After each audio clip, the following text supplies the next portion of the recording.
Сәлем достар, бүгін мен модальды етістік can модальды етістігінің өткен шағымен сіздерді таныстыратын боламын. Алғашқы can модальды етістігін көрмеген болсаңыздар, алдыңғы сабақты қарап көріңіздер. Can, яғни бір нәрсені істей алу деген, я? Осының өткен шағы бар, яғни оның өткен шағы could болады. Can, could деп өзгереді. Яғни can дәл қазір мен бір нәрсені істей аламын десе, ал could ол бір нәрсені істей алдым, яғни өткен шағы. Мысалға, мен қазір осы шақта айтатын болсам, I can run десем, мен жүгіре аламын деп айтамын. Ал егер мен бұрын жүгіре алған болсам, өткен шақта, онда can'ның өткен шағы could дегенді қоямын. I could run. Мен жүгіре алдым. Егер сен жүгіре алдың деген келсе, you could run. Ары қарай барлық есімдіктермен жіктеп көрейік. Біз қалай болады? Біз жүгіре алдық. Біз жүгіре алдық. We could, яғни could деп жазылады, л оқылмайды. We could run. Олар жүгіре алды. They could run. Ол жүгіре алды. He could run.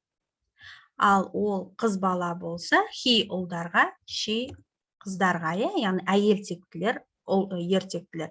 She could run. Ол жүгіре алған. Бұл өтіп кеткен нәрсе туралы айтып жатыр. Мүмкін қазір ол жүгіре алмауы мүмкін. Мүмкін жүгіре алады, бірақ өткен шақтағы оның істей алғандығы жайлы айтылып жатыр. Енді біз әдеттегідей болымсыз сөйлемді бірден жасап үйренуіміз керек. Осы could-ға notты жалғай саламыз. Яғни I could not run. Мен жүгіре алмадым, Мен кішкентай кезімде жүгіре алмайтынмын. Мысалға, when I was a child, I couldn't run, Мен кішкентай кезімде. Осы could notты қысқартып жасап көрейік, Яғни қысқарту үшін мына nottың n-ін ғана қосып, үстінен апостроф өтір қойып, бұлай жасасақ болады. I couldn't run. Мен жүгіре алмадым. Сен жүгіре алмадың, қалай болады? You couldn't run. Біз жүгіре алмасақ, we couldn't run. Олар жүгіре алмады, қалай болады? They couldn't run. Ол жүгіре алмады. He couldn't run. Қыз бала болса, she couldn't run. Яғни could not run деген. Мінекей, бұл біздің болымсыз сөйлеміміз. Ал сұрақ қойған кезде қалай жасаймыз? Сұрақ қойған кезде алдындағыдай біз оның could дегенді бірінші орынға модальды етістікті қою арқылы жасаймыз. Яғни could бірінші орынға шыға келеді. Could I run? Мен жүгіре алдым ба? Could you run? Сен жүгіре алдың ба?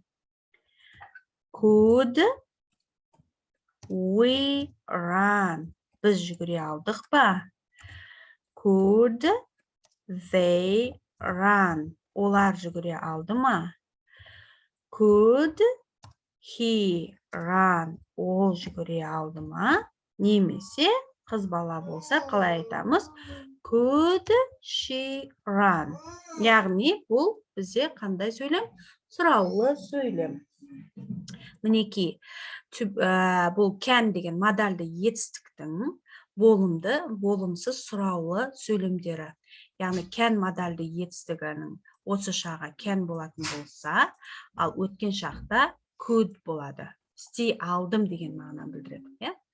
Яғни, осы модальды can етістігінің осы шағы бар екен, өткен шағы бар екен.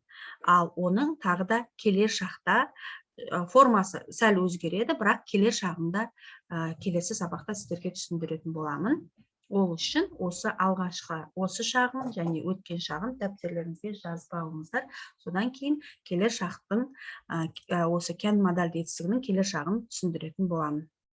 Осымен біздің модальді етістіктің can және could формасы түсіндірілу осымен аяқталды. Келесі сабақта кездескенше сау болыңыздар. Goodbye. See you next lesson.